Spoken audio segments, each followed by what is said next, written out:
Hello, just wanted to discuss where I would make changes and improvements to this whole shoot, I guess. I'm nowhere near where I want to be as a photographer, and I like that because it means there's more to come. There's improvements to be made. So, but we've got such a great starting point, and there's so many factors, equipment and space being one of those things.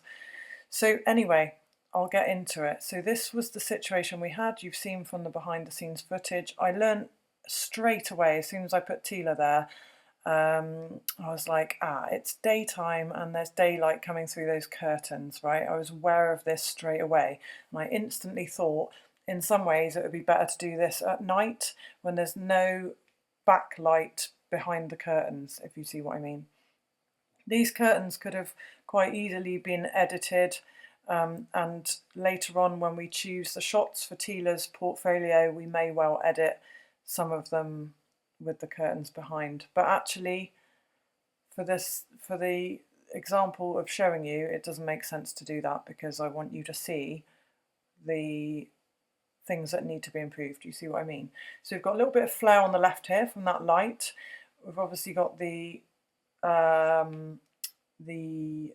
lampshade, which is quite big in the shot, which we can obviously crop out. The lights are fairly close to Tila in this. Let me just get my settings a minute. One of the things I'm reflecting on is my settings, because this is shot at f1.6 on my 85mm prime lens, my D3. So it's f1.6 ISO 320 with a shutter speed of 250th of a second. Right, now ideally, because Tila's hand falls out of focus in many of the shots, her hand actually looks a little bit awkward here as well. It looks a bit spidery. But so the f-stop, so in the future I want to be shooting at f8, right? And again, this is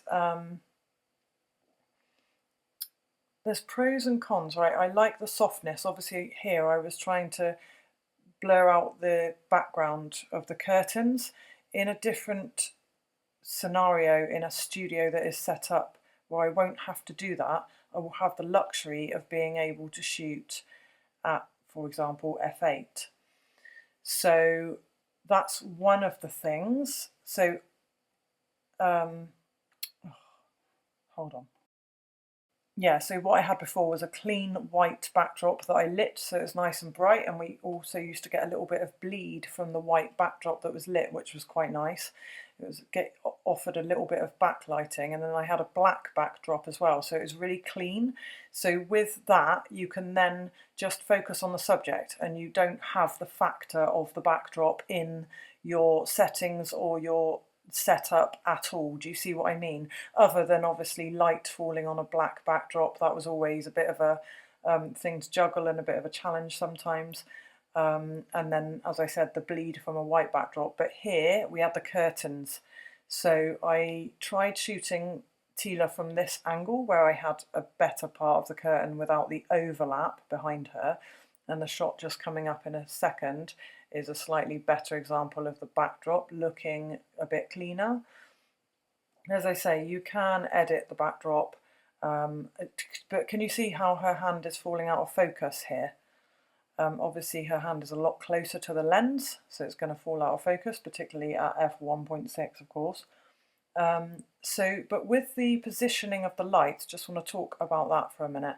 So I am used to using strip lights, right? So I had these brilliant softboxes which were strip light shape, and they used to light most of the body, right? Well, not most of the body. Well, yeah, no, they did. When I moved them back, and it's particularly on flash, they lit like a whole side of the body. And so this is probably why I tend to shoot with the lights slightly lower than I used to. Because first of all, I used to shoot with the big soft boxes, square soft boxes, and I used to have the light quite high. But then when I got the strip boxes, the strip lights, I got used to shooting with them lower. So I've noticed that I've, out of pure habit, with these lights, I've been positioning them slightly lower than I would normally. Okay, so this is something I've just noticed on this shoot. So it's nice to have a little bit of hair light, but if you're lighting a body, if you're doing a full body shot and you want some backlight all the way up and down, obviously you've got to try and find a little bit of a middle ground. So this is something that will definitely improve as I get more equipment and things, you know, in the future. But I actually quite like this flare here. I quite like that. I like the atmosphere. I like the brown box and the brown floor in some of these shots. And I like that we had a warm light. So these newer lights, they've got like a cooler light option and a warmer yellowy light option. And Tila and I both preferred the warmer yellowy light option of the newer lighting. It was just lovely and warm. You can see it here, can't you? So in terms of like positioning the model, I think like John and I, when we used to shoot together, we used to get in this brilliant vibe, and we used to just, the shoot would evolve, you know, and that's what's happening here with Tila. And we always used to agree, John and I, that if we did an entire shoot of like 2 or 3 hours, right, and we got one sensational shot that was like portfolio worthy, then we were happy with that whole shoot, right? One shot, we would walk away happy. So that's one of the things I wanted to say, because I'm looking through these shots now and I'm thinking, yeah, they're all right, they're pretty good, they're okay, they're of a standard.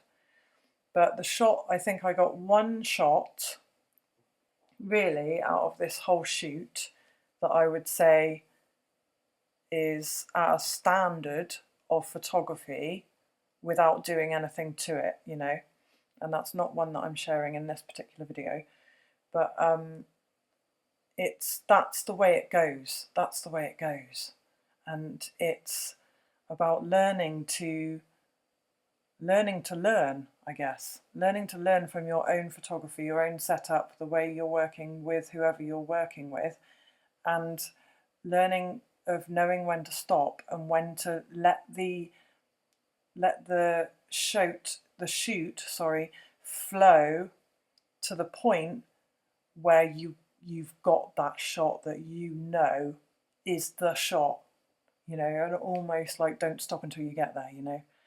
And I think that's where being open-minded about how much time you're going to spend with your client is a good idea. Because if you say for example, you're setting up your business and you say 1 hour shoot is this price, and it takes you 40 minutes with that client to really get in the flow because maybe they're a little bit nervous, you know, whatever.